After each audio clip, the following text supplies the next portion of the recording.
سامان ہی اول تو پریکٹیکل کا سامان ہی موجود نہیں ہوتا، اور سامان ہوتا ہے تو وہ سامان کہ جس سے بابا قوم قائد اعظم اور علامہ اقبال کے دور کے لوگ مستفید ہوئے تھے، اور وہاں سے نکل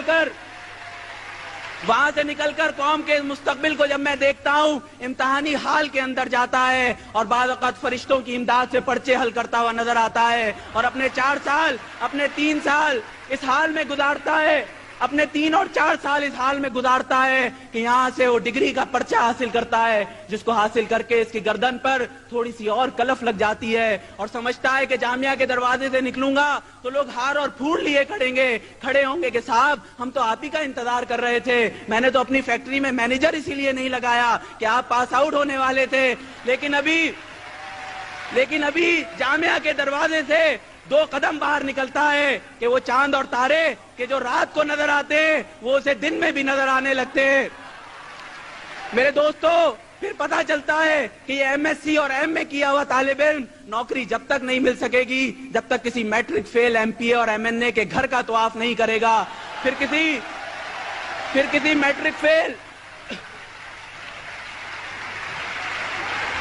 میٹرک فیل ایم پی اے کے گھر پہ جا کے گھنٹی بجاتا ہے، پہلے تو اس کا کتا دوڑ کے نکلتا ہے، جب اس کتے سے نجات ملتی ہے تو پھر چوکیدار نکلتا ہے، پوچھتا ہے کہ کیا کام ہے، جواب ملتا ہے کہ صاحب سے ملنا ہے، پتا چلتا ہے کہ صاحب تو غسل خانے میں ہے، اس نوجوان کی عمر ختم ہو جاتی ہے، صاحب کا غسل ختم ہونے میں نہیں آتا۔ اور میرے دوستو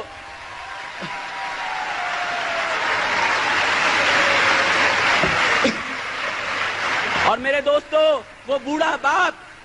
بوڑھا باپ کہ جس کی کمر جھک رہی تھی اور اس انتظار میں تھا کہ میرا یہ نوجوان بیٹا آئے گا تو میری لاٹھی کی جگہ لے لے گا، میرا سہارا بن جائے گا، انتظار کرتے کرتے اس بوڑھے باپ کی کمر زمین سے لگ جاتی ہے، اس کا نوجوان بیٹا لوٹ کر نہیں آتا، اس کی وہ بہنیں کہ جو مستقبل کے سہانے خواب دیکھتی تھی کہ میرا جوان بھائی جب نوکری حاصل کر کے آئے گا تو میرے جہیز کا سامان تیار ہوگا، اس جہیز کے سونے کے انتظار میں اس بہن کے بالوں میں چاندی کے تار جھلملانے لگتے ہیں، اس کا جوان بھائی لوٹ کر نہیں آتا، اور وہ ماں کہ جو مصلے پر بیٹھ کر روز دعائیں کرتی تھی کہ میرا جوان بیٹا آئے گا تو میرا سہارا بنے گا، وہ اس کی راہ تکتے تکتے اس کی آنکھیں پتھرا جاتی ہیں، آنکھوں میں موتیا اتر آتا ہے، لیکن اس کا جوان بیٹا لوٹ کر نہیں آتا۔ میرے دوستو، میں تو آج آپ سے یہ کہنے آیا ہوں، یہ عرض کرنے آیا ہوں، قوم کے مستقبل کی بات کرنے آیا ہوں کہ ان حکمرانوں سے امیدیں رکھنا چھوڑ دیجئے، ان سے توقعات رکھنا چھوڑ دیجئے،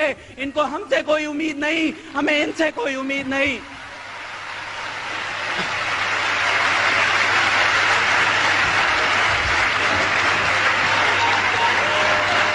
ہمیں ان سے کوئی امید نہیں، انہیں ہم سے کوئی امید نہیں۔ میں تو آج آپ سے یہ کہنے آیا ہوں کہ اقبال کے اس پیغام کو لبیک کہیے کہ اپنی دنیا آپ پیدا کر، اپنی دنیا آپ پیدا کر اگر زندوں میں ہے، دوسروں سے امیدیں رکھنا چھوڑیے۔ آئیے میں اور آپ اکٹھے ہوتے ہیں خیبر سے کراچی تک، یہ نوجوان جب کھڑا ہو جائے گا تو پھر ہم دیکھیں گے ہمارے بزرگوں کو تھانوں میں کون بے عزت کرتا ہے، ہماری بہنوں پر بازاروں میں کون جملے کستا ہے، ہمارے نوجوان بھائیوں کو تعلیمی اداروں میں کون خون میں نہلاتا ہے۔ میرے دوستو،